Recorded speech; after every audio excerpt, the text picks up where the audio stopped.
ND filters. I'm sure you're sick of hearing about them, but if you're not, here goes. Welcome everyone back to another video. If you're new here, my name's Jed Dobro. Thank you so much for joining us in today's video. Make sure you go down there, hit that subscribe button, ding that bell, give it a big fat thumbs up because that really helps this channel grow and I really appreciate the support. Before we dive too deep into ND filters today, I'm in town, I'm running a few errands right now and just chilling out in the park because I need to do this. I need to have a chat to you guys. I gotta go get my hair cut for Sunday for the wedding. Fun fact, the moment this video goes live is roughly about the same time we're scheduled to say I do. So enjoy that fun fact, do what you will with it, and continue to go about your day. I have to take my brand new iPhone 12 Pro Max back to Apple because the camera doesn't work in night mode, which is super frustrating because it's a very expensive phone and it should just work. Hoping they give me a new one. I hate going into the Apple store because they treat you like a child. I'm like, dude, I'm a grown ass man, I understand technology, talk to me like a human. Apple, if you ever watch this video, you're never going to, but just treat your customers like humans, please. All right, NDs, let's get into it. So an ND is neutral density. Basically, you put it on front of your lens and it cuts the light out. It just makes it darker. You might be thinking, why would you want to cut the light out? The main reasons would be shooting at fast apertures during bright conditions with a lower or slower shutter speed. And pretty much the same as that, shooting at 24 frames a second video, keeping your shutter speed at 1/50th, wanting to shoot at f1.4 in the middle of the day. If you don't do that, with an ND, it's going to be way too overexposed, and we don't want to do that. We want to control our exposure. Enter ND. Or another reason is to remove people from a shot. Now, the one thing you might not realize is when you're taking a shot, let's say you're at a nice landscape area and there's a track running through your shot and people are always constantly going up and back and you just can't get a shot with no one on the track. Having an ND filter, taking your image darker and having a longer exposure means that as someone runs through that, they're going to be blurred out. Now, the longer we expose that, the more blur there is, the more time the camera has to gather light from the area that they've gone in front of. A lot of the time, it can completely remove them from the image. So take that as you will. Sometimes you can get really clean images with no people there, even though there was actually people in the shot.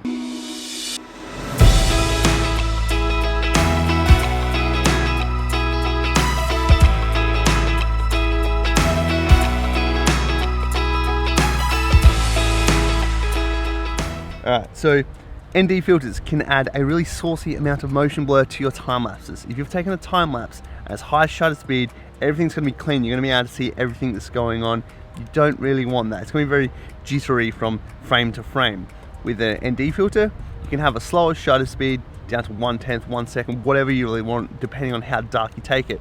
What that's going to do, it's going to give a nice blur to everything that's moving around the scene and just make it feel really natural. And I hate to say the word cinematic. As far as the time lapse is concerned, yeah, probably a little bit more cinematic. Forgetting cinematics, it just looks better with an ND filter so you can get that nice motion blur. So you can get ND filters that are set stops and they take out that much light, or you can get variable NDs, which are by far the most popular. A variable ND is basically just two polarizing filters working against each other to reduce the light. As I turn it one way, it's going to make things lighter, and as I pull it back, it's going to make things darker. And you'll notice that it's actually quite a nice smooth transition of light because of the way the polarizers work against each other. If I do the same thing with the aperture, you'll see each stop come into play. As I pull it back, it's a little bit rough, it's a little bit jarring. Whereas that, it's much smoother, much nicer.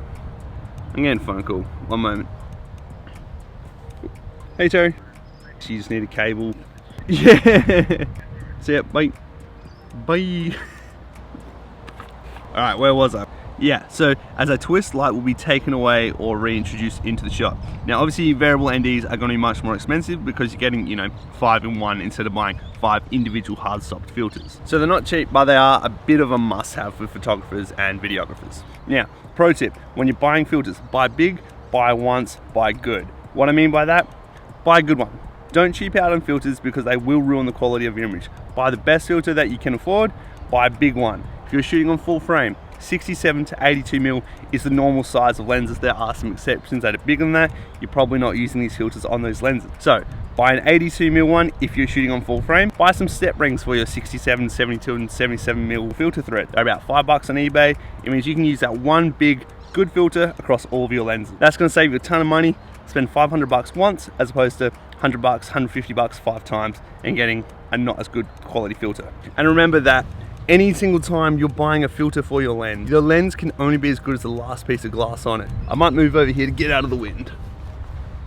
So if you put a poor quality filter on a really good lens, unfortunately you are going to take away from the quality that you've already paid for in purchasing that lens in the first place. So remember, If you're buying a good lens, buy a good filter. Now I've got two filters that I use quite regularly. This one right here is the Koken Harmony X. It was about $380 I reckon when I bought it. This one right here is the Polar Pro Peter McKinnon Signature Edition 2 Variable ND. Gee, that is a mouthful. That's what she said.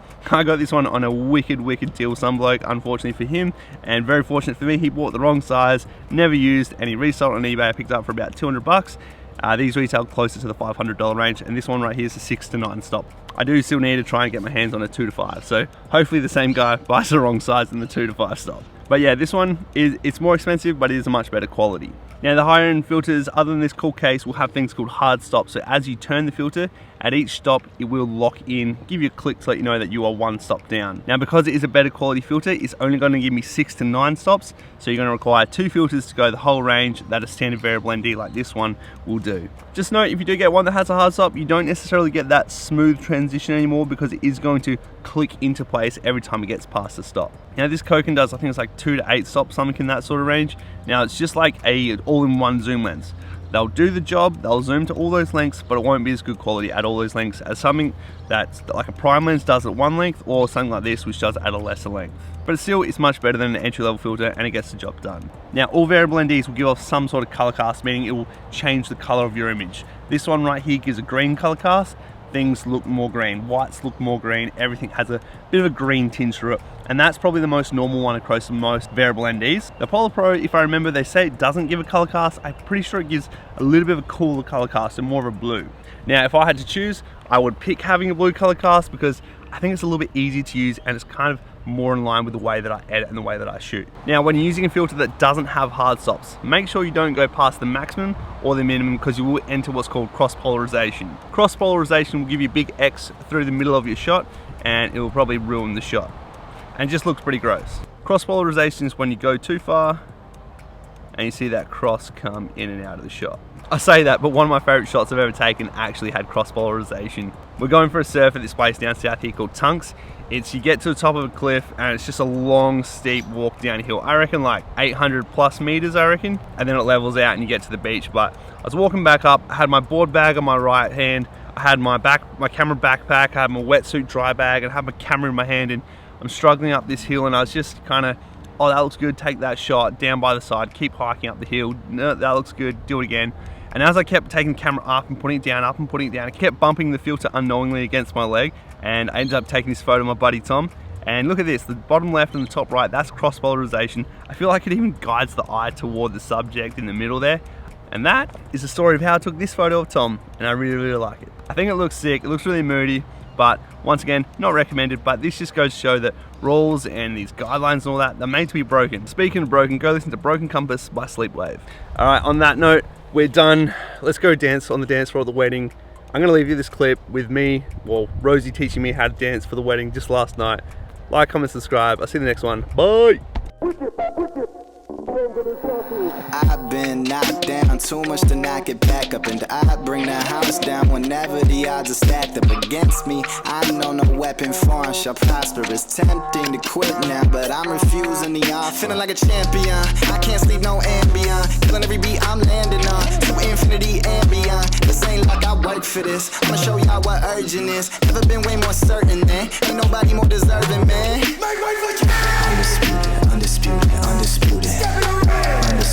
Undisputed, undisputed. I'm on my John Jones.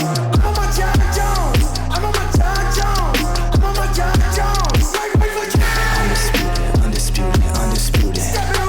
Undisputed, undisputed, undisputed. I'm on my John Jones. I'm on my John Jones. I'm on my John Jones. I'm on my John Jones. Annihilation you facing, you step in the ring with me. I've been overworking for days. I've been waking when they asleep. I don't care for your aspirations. I'm stepping over your dreams. No need to